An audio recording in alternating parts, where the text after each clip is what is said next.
Hi, it's me again with Corel Tips and Tricks Part 2.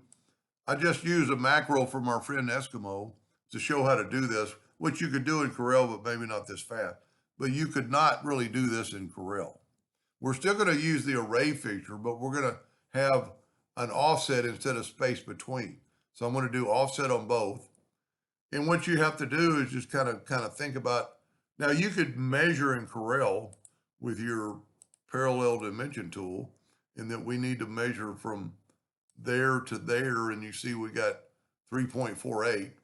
That's what I've got there. Of course, it's running out a little bit further, and then you can measure from there to there.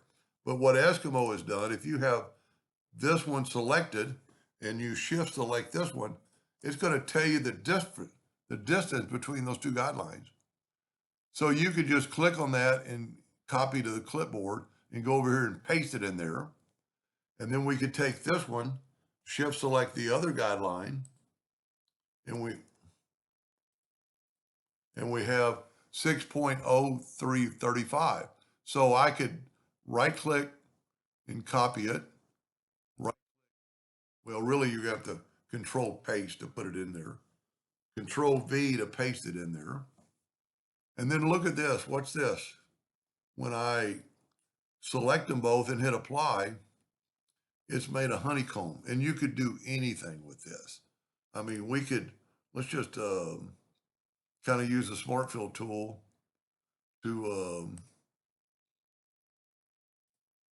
let's make one of them blue, and let's make one of them yellow, and select it all and go right here and look at that quick.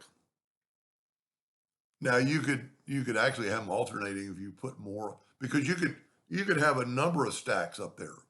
You know, you don't have to just start off with two. But so in the first video, we did space between, and we just used the distance of the cubes. And this time we're using a offset, but we're measuring the offset left and right.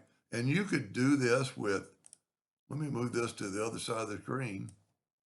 Let's go 20 by 10, just for say, and hit apply. Let me look at that. As many of them you wanted to make. So I've already left this on the link to this video, this one right here, the duplicator, which is under array. They do have step and repeat, but it's not much different than Corel, step and repeat or duplicate, because you could go left, right, offset, between, center, and there's a few more things you can do. But the guideline distance, I never really saw the advantage to it. But it is pretty handy bit of measure those two guidelines. You know, you don't even have to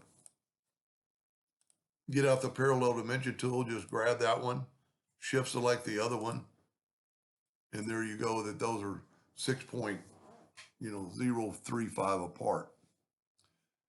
That's pretty cool. Anyway, I hope that helped a little bit. Thank you for watching.